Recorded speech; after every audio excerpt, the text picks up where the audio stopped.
No one has the balls to stand up like I'm doing right now. Stop the crap already. We're all Americans. We're all equal. I don't see black. I don't see Asian. I don't see anything but American. Hi, everybody. Welcome to Bo Dietl's One Tough Podcast. Today I got a real exciting guy, one of my fellow men in blue, and a gentleman that I know for a long time. But I always thought he was like from Las Vegas. And then when I was reading his bio, he started out right across the river over here, and his name is Randy Sutton. He's a former lieutenant from the police department in Las Vegas, but welcome to Bo's show here, Randy. I feel like I know you very, very well. We've spoken over the last many years, and you are one interesting guy, and I want everybody to stay tuned, and we're going to talk about a lot of things. So why don't we basically just talk about how your life started when you first got in the police department. And again, listeners, we're talking about a guy who's been in movies, TVs, written 5 books, some really, really great books, and you just keep on pumping. How old are you now, Randy? Why are you asking me a question like that? Come on, Randy. Well, I'm closing in on 70, okay? I got ties older than you, so don't worry about it.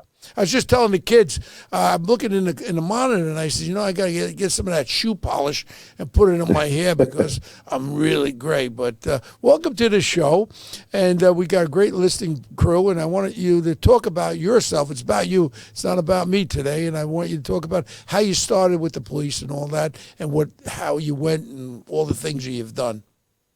Okay, well, I appreciate it. It's great to be on your show. I remember sitting in a very cool New York restaurant with you, having a cocktail a few years back, and shooting the breeze. So it's really a pleasure to be here. And I got to say, Bo, I think I'm a really lucky guy because I always knew what I was going to be even when I was a little kid. I grew up literally across the river from you in New Jersey in a small community called Princeton, where the university is. Fine city. It was a great place to grow up. It was a really boring place to be a cop, though. So they didn't do nothing there. All they did was read books and study and get diplomas. Go ahead. So chasing college kids around. All the really bad crooks came down from New York to caper in Princeton, and so I did 6 years as a patrol officer, then 4 years as a detective.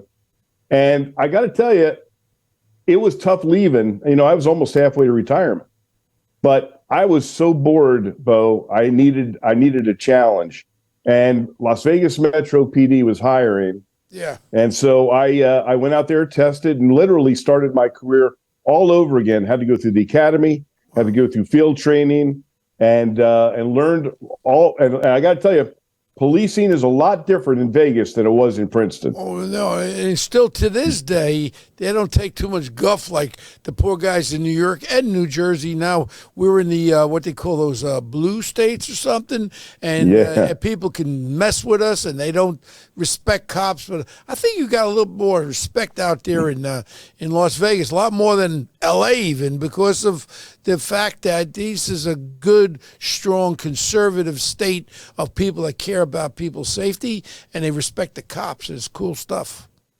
Well, it was a total change coming from Princeton, where it was even liberal back then, Bo. But when I came out here out west, it was a totally different environment. Plus, as a cop in New Jersey, I never even used my weapon, of course.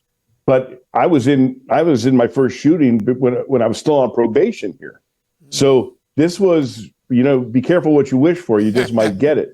Right. But I never looked back on my decision to come out here, Bo. The challenges, the ability to really be a cop and do the policing that the way it should be, especially, during the time, my career spanned 34 years. And I believe that I was here in the best years of policing, like before body cams and before some of the in ridiculous, scrutiny that these officers are facing today. And, you and I both have visualized the great disrespect that the law enforcement officers of today are facing. In fact, that's why I wrote my latest book, Rescuing 911, The Fight for America's Safety, because what has taken place has left America in a criminal justice crisis, the likes we've never seen. and we're still in the midst of it. I have never seen the low downness of the police across this country. Even in our conservative states, they're always second guessing them. Everything is there, and you're looked upon as a policeman. We were looked upon as like heroes. Now they're looked upon as garbage. They spit them. What's going on in New York? I don't know if you watch the news. You got these illegal little punks smashing, hitting cops, beating them up and all that. And everyone there says, oh, they're under 16 years old. You can't do it. Oh, really? Put a gun in the 16-year-old's hand and see if he can pull the trigger. That's bull crap. You assault a police officer, I don't care how old you are, you've got to pay the piper. And you know what? That's the biggest problem. And especially in New York, you know, when you wrote this book, which I'm going to read, I read some of the Cliff Notes, but really to stay with the focus of what you just said, in New York, it's totally even worse than you can even imagine with this moron mayor we have, the other Big Bird de Blasio, who I ran against for mayor, that piece of garbage. They've done the bail reform completely. No one, when you get arrested on felonies, robberies, attempted murders, you're out, no bail. And on top of it, you as a police officer, you're not covered with any insurance or anything with the liability. So whatever you do, they could go after you personally, take your house, and you arrest somebody. Hey, you can't put them in a headlock, not a chokehold. A headlock, I used it 100 times, nobody died. Then you can't climb on top of them to handcuff them.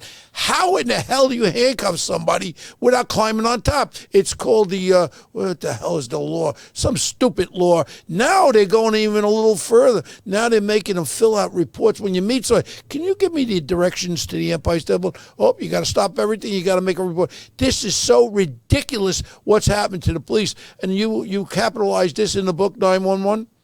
Absolutely. This isn't by accident, Bo. This is a determined aspect of the left. They are trying to completely they're trying to criminalize policing is really what they're trying to do. They're making it as impossible to be a cop as it could ever be. So if they can't statutorily reduce the ability of the police to police, which they are doing, of course. Yeah. There's now, there's a law that is trying to be passed in many states. I think New York is one of them that Hochul is pushing that says to the police, we don't want you to enforce these certain laws, quote, minor infractions, and all in the name of racial equality.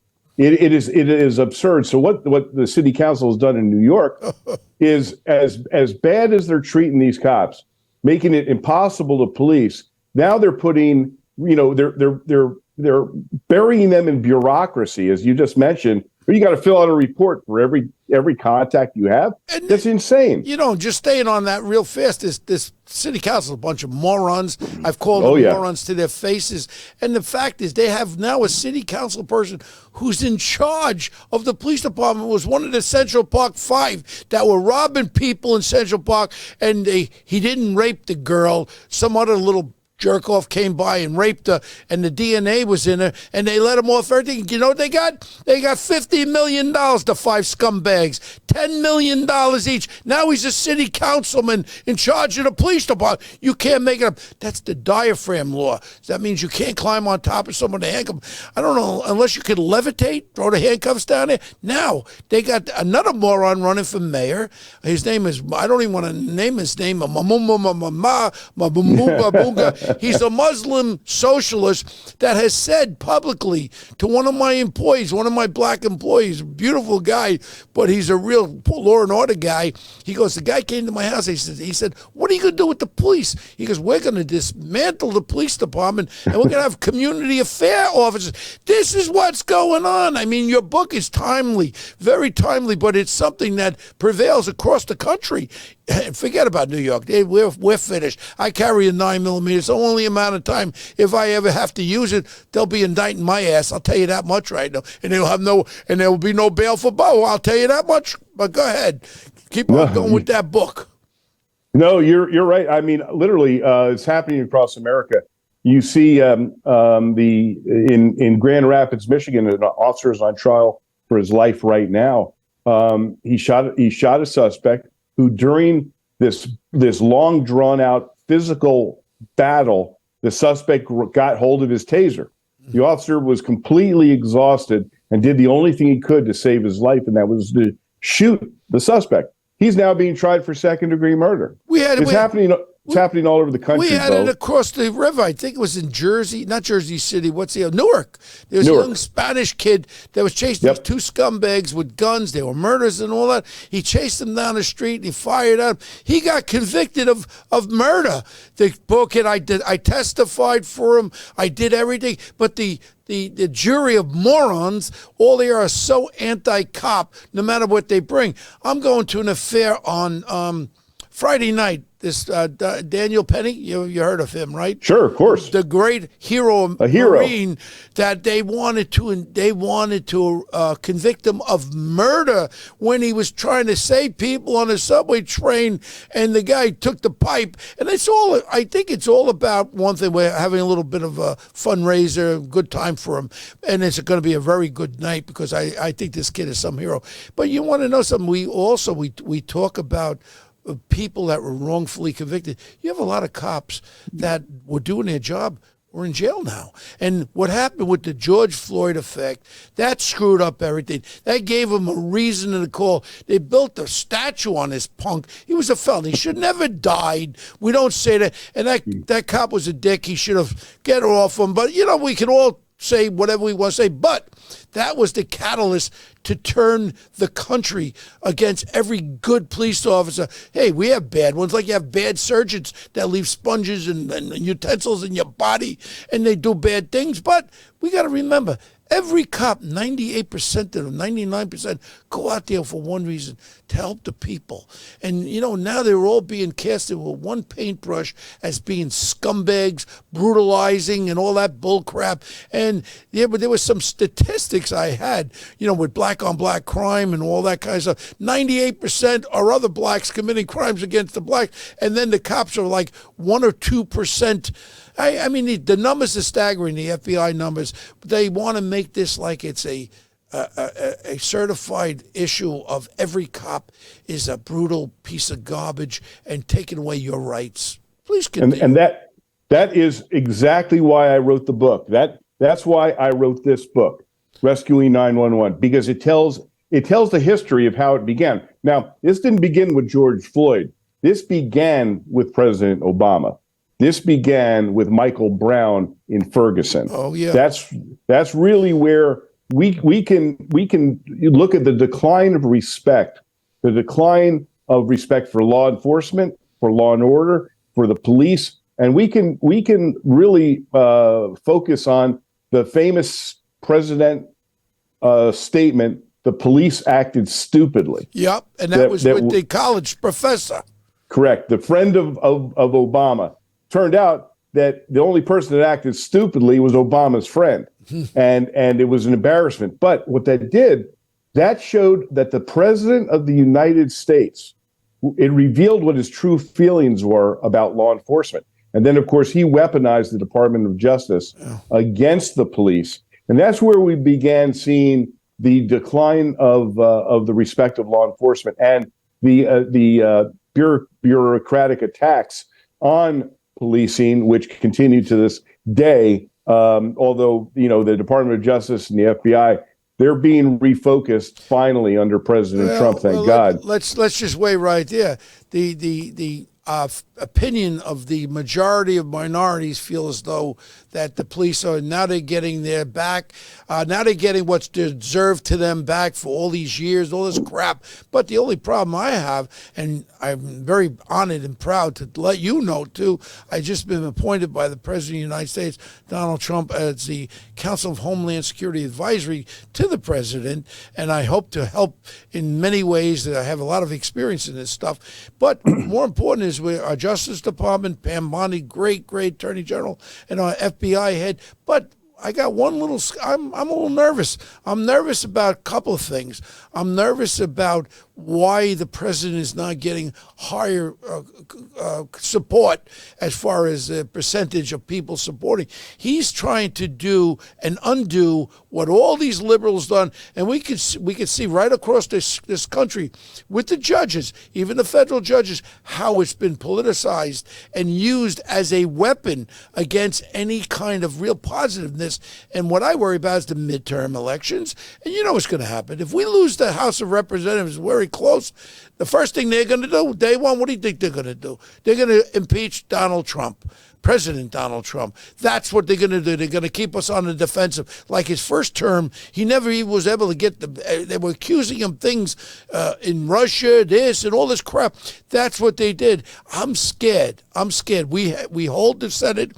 We hold the House of Representatives, but I'm real scared about what the future is, because this should be an overwhelming support across our country. Black, white, Hispanic, Asian, everybody should be supportive of public safety for your children, your grandchildren. So this is not a black, white, racial thing. This is facts of our country. Safety is the most important thing to me in the world, that you could go home and you don't have to worry about someone climbing through your window, or you could walk along the street. You could wear a Rolex watch if you got it legally and you own it. You don't have to worry about it. People say to me, you can't wear your watch in L.A. I said, kiss my ass. I said, okay. And you want to know something? I was a decoy. I was mugged 500 times. I've been stabbed, shot at, everything. I'll wear my watch. Tell you what, I look at them. I walk around New York. They look at my watch. I look back at them in their eyes, and I think it's like the Kalahari, what's that desert there? Kalahari Desert over there in Africa. It's like they're looking at you. They want you to be a wounded prey. And I look at them right in the eyes and say, my eyes talk. I might be an old man, but you know you're going to get into it. This ain't going to be an easy one, and you're going to have to kill me to get it. And I think they read the eyes. What do you think? You're a cop. I think. All right, I think you're talking about the Serengeti. That one too, yeah. Obviously, I didn't go to college. I left high school, and I wanted to go to college. We didn't have no money. I became a construction worker, and I worked. Then became a cop. But Serengeti, that one, yeah, that's good. I like that National Geographics. I like that stuff. But you're absolutely, you're right. There are, this is something I think that the most people are really unaware of, because most people walk around without the conscious thoughts about their safety, right? Yeah. They don't realize that there are predators out there. There are predators that are looking to prey on you. What you just said is exactly correct. They're eyeing you up. They're looking at your Rolodex. They're going, what's the possibilities here? What's the risk to reward ratio, right? And of course, we're warriors. You and I were cops at a time when we were bred to be warriors, right? We were trained to be warriors. And what's happening, unfortunately, I run a nationwide charity called the Wounded Blue, Bo. You're aware of it. Yeah. It's a nationwide charity that helps injured and disabled officers across the country. And there's a startling statistic that rarely comes out. And last year, more than 79,000 police officers were physically assaulted in the line of duty. Think of that, Bo. Yeah. 79,000 cops were physically assaulted. That means they were shot, they were beaten, they were run over, they were hit by bricks. And that is 30,000 more than happened 5 years ago. So what we have seen is we're seeing police officers who are being trained not to be warriors. And that is a real serious issue for me, that we're training our cops to be cannon fodder sometimes. And that's really disturbing. And what's happened now is the New York City Police Department, I can refer to that, and I'm sure it's across the country, they're not getting the candidates. Nobody wants to be a cop. Nobody. Right. Now they're lowering the standards down. They had standards, and now half of them they look like, when I came on the force, you had to be 5'8". I'd be one of the tallest guys there now. It looks like a bunch of munchkins, and they're not people that could fist fight or get into it. If they pull their gun out and all of a sudden the guy tells them, stick it up your ass, they go, oh, that's the problem. them, you're not getting the caliber of warriors. I like the word warriors. That's how I look at a police officer, as a warrior, because you want to look upon them when you need help, when you call 911, when that guy comes through the door and somebody's coming through your back door, you look upon him, or if you're dying and you're having a heart attack, you look upon that cop as the guy that's going to help you. Let's remember, he's the judge, jury, and in some cases has to be the executioner. So you've got to have the balls to do every aspect of this thing. Right. If it comes into your face, you've got to be quick on your feet. And it's not something you learn in college, with all respect to my friends with all these college degrees. You could take them, wipe your ass with them. My thing is, experience you can't buy. You can't teach it. And now with New York City Police Department, 50% have less than 5 years on the force. So that means that kids are training kids, not knowing what in the hell they're doing. They get in conversation. Then the other thing, and I'm sure you got it in Vegas, is the influx of these illegal criminal immigrants. Criminal. I use that word, criminal. I am not against immigrants that are coming here for a better life, work hard, and a lot of immigrants work hard. I'm not against that. The criminal element, like these gang members. Oh, I love our border security guy, Holman.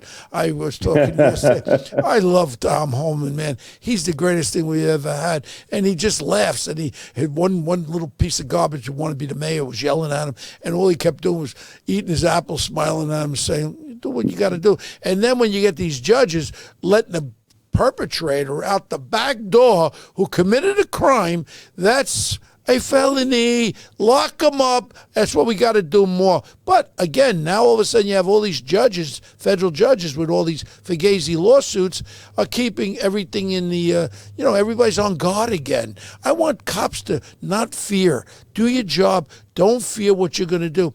And if you have to hit somebody when you're wrestling with them, trying to arrest them, and you hit him with your gun on his head, say yes. I used necessary force because I had to effect that arrest. I had to get these handcuffs on. And I challenge anyone, take a 95-pound female. I challenge you to try to handcuff them while they're resistant. I challenge you. I don't care how strong Bo Dietl is or you or anybody else. I challenge you. If they're fighting, it's a very difficult thing to look very calm. It ain't like the old Adam 12 that we used to watch years ago. Put your hands behind your back. One Adam 12. No. It's like fight for your life sometimes with these cops out there. But the book that you have, it's very timely, this nine. What is the exact title of it? Rescuing 911, The Fight for America's Safety. And it's really a call to action, though. Because until the people stand up for themselves and put people into office that deserve to be there, people that care about their safety, then we're going to continue down this horrendous road that we're on. And once again, I want you, I really want the people who are listening to your show, who are without a shadow of a doubt, those who care about their country, those who care about the police, to check out the book, Rescuing 911. It's on Amazon, but also I really want them to look at thewoundedblue.org. Thewoundedblue.org is the website for our nationwide charity. And by the way, you know that as well as I do, Bo, that sometimes charities, people are a little hesitant to give sometimes because they don't know, where that money is going, right? Yeah. So I want, so it's very important that people know that I do not take a salary as the chairman and as the founder of the Wounded Blue. I live on my police pension, and all the money that comes in goes to help injured and disabled cops. We've helped more than 15,000 police officers in the last 5 years, Bo. And both that means physical injuries and psychological injuries, because you know as well as I do that the suicide rate for law enforcement is stunning, and it's a national tragedy. Yeah, I would like to become part of this charity. I really like it. The end of the Tunnel to Towers is one of my big charities that help a lot of law enforcement and the military. When we're talking about suicides, we got to remember every day, not to switch off from cops, every day, I think 21 or 22 veterans commit suicide. Right. I mean, do you know how many people times a year? This is such a horrible crisis. And again, you have police officers who are involved in very serious situations who have the same psychological things too. We have to help them. You could count me. You got a great board here. I checked out some of these people you have over here. Really, John Kropinski there, and Don Corey and Christopher Darcy. You got some really good people here. Betsy Smith. You got people that are really good. You could count me with this new group, and how do people contribute to that group if they want to? TheWoundedBlue.org is our website, and they can donate right there. If you want to become a sponsor, my email is randy@thewoundedblue.org. That's randy@thewoundedblue.org. If you're a corporate sponsor that want to help law enforcement, and for every cop who is listening to this, my entire peer team is made up of police officers who have been shot or stabbed or beaten or run over, and yet they continue to serve. I have officers who've been blinded, officers who are in wheelchairs, and yet they continue to serve. They are saving lives. We're saving careers. We're saving marriages. You don't have to walk this journey alone. If you feel like you're alone, you aren't. The Wounded Blue, here's our motto: never forgotten, never alone. We are that blue family. So if you are suffering, if you're thinking dark thoughts, please turn to us at thewoundedblue.org, or you can contact me, Randy, at thewoundedblue.org. And we've got some amazing people, Bo. That's a beautiful thing, and you really give back, Randy, and that's a very important thing. And at the end of this podcast, we'll have that put on there, so when they watch the end of this podcast, they can contribute to that too. All right, let's get to Randy here, Randy Sutton, man. I mean, you're trying to be a movie star like me, I mean, I didn't believe you were in Casino. I was in Goodfellas. Nick Pileggi wrote the feature article for me on New York Magazine when they put me as the feature article when I retired. I didn't want to retire. I ended up going skydiving with a couple of abadabadoo's in the desert, a couple of Saudi guys, and I jumped out of a plane. I didn't know how to land. I broke the leg in half, tibia, fibia, ankle. So I came back to New York. I had just locked the other scumbag up that killed 10 people. Palm Sunday massacre, eight of them with children under the age of 12, all shot in the head. So I was supposed to get promoted, and then I took a trip with the Saudi guys. I had a little side action going on. We weren't supposed to be moonlighting, but I wasn't taking money from wise guys. I was working as a bodyguard. So then we go to California, have a big party. Next thing is I'm jumping out of a plane, and I didn't know how to land and broke the leg. So when I get back to New York, I was in the hospital for a month. I get back to New York. I was in La Jolla, and I get back to New York, and they said, well, Bo, we're not putting you back on full duty. I was kind of controversial. Like I told the chief of detectives to fuck off. I told the chief of internal affairs to fuck. You know what it was, Randy? I worked hard. I didn't do anything wrong but work hard day and night. I had no family life. My kids grew up without a father. Right. And you want to know something? I hate when people challenge my work ethics, and I worked hard. So they told me, I said, I could go back to full duty. But when we locked up the guy who arrested the guy I arrested back in 81, when my partner Tom Colleran, God rest his soul, he raped. This was a famous case, the nun rape case in 1981, when they went into a convent. They broke in there, they carved 27, they raped, sodomized, 27 crosses they carved, they put a broom into her, left her for dead. And it was just funny that my partner Tom Colleran and I, we were like anti-crime detectives. We weren't in the detective division, which eventually I went into. So the chief of detectives, was so pissed off. We got one in Chicago, one in New York. It's one of the great detective stories of all times. I never met the sergeant. His name was Kelly for the Chicago PD. I called him up cold. I said, I got a guy coming off the bus. Did you ever have a sixth sense, Sarge? Yeah. I said, just put him under surveillance. Little did I know, the bus got in an hour and a half early. We were supposed to fly out. And he took him for a little trip to the Great Lakes, and he put a double-barrel shotgun in his mouth, and he said, you're going to meet God right now. And then all of a sudden he gave up the the rape, and then he gave up the second guy. So Tommy and I ran out before the big pinky ring detectives could get involved, and we took the second guy out. And make a long story short, the guy said something about my mother. I was up for 4 days, and allegedly I broke his jaw. I did break his jaw. Statute of limitations over. He said something about my mother. And I'm sure when that nun was being raped and when we were putting brooms and carving crosses, I don't think that she had too much right. So you know what? Tough bananas. And the guy that I locked up, the guy me and Tommy locked up, both of them, I think maybe one of them could be a mayor by now or something for a big city. Who knows? They've been out of jail so long already. Every cop killer in New York State is out of jail. And I was there during the murders of a lot of cops in 71, 72, 73. We had 13 cops killed one year, 11 killed the next year. They're all out. This friggin' Cuomo, they released all these cop killers. What about those children that grew up with no father? What about those children that can't have a Christmas and Easter happiness? You know what? Cop killer, you kill a cop, you stay in jail, and you know what? There's no cop killers in jail anymore in New York. It's like they probably give them a bonus when they get out of jail. I don't even know. But go back to you, Randy. Your life is so exciting as far as what you're doing right now, speaking the way you're speaking about what cops go through. Timely book. And again, you're a movie star. You wrote 5 books. 5 books. Now, what are the 5 books you wrote?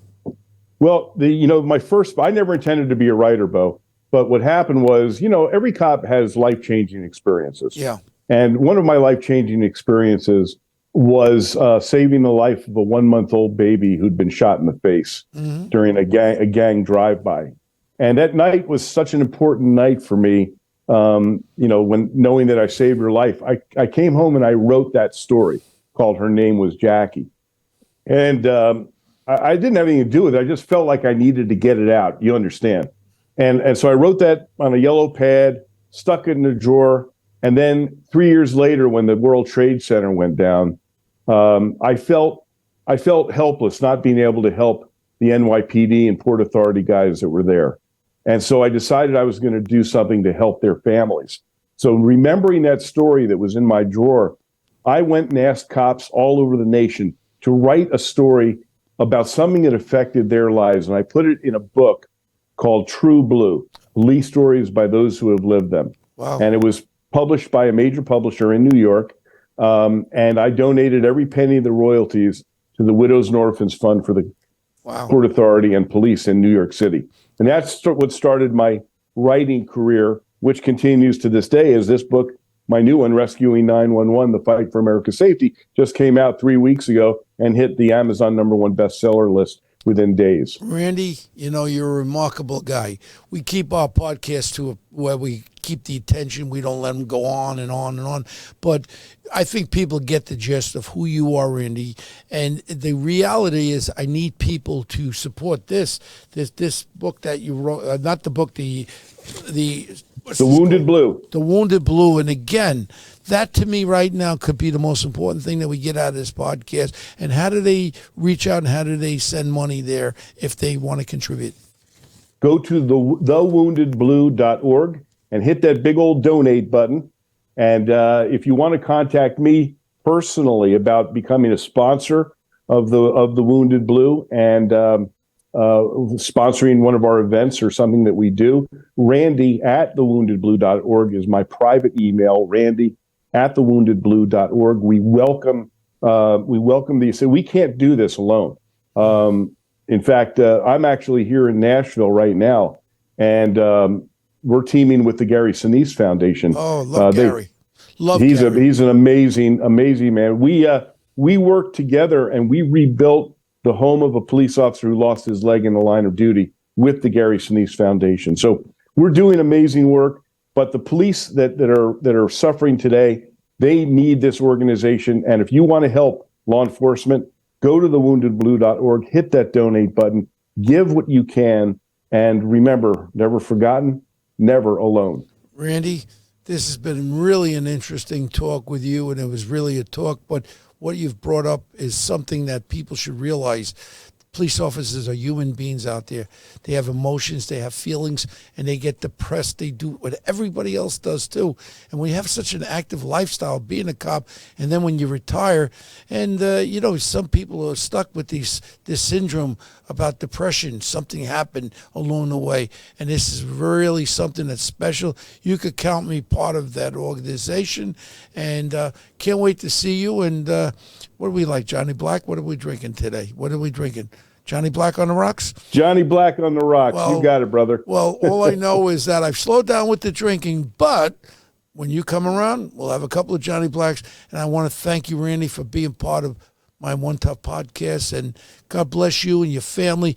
And if at personal level you ever need anything from me, you call me, okay? And I'd like to get really involved with this organization that you've done. And it's great compliments. Until we see each other again, and to everybody, just remember, there are people out here like Randy who are defending the police officers there that are going through such turmoil today. We need the support of all Americans to show the real respect and love they have for the police of America. Thank you very much. Till next week, thank you. One Tough Podcast, sign off. I'll see you, Rand. Take care. Bye. Bye.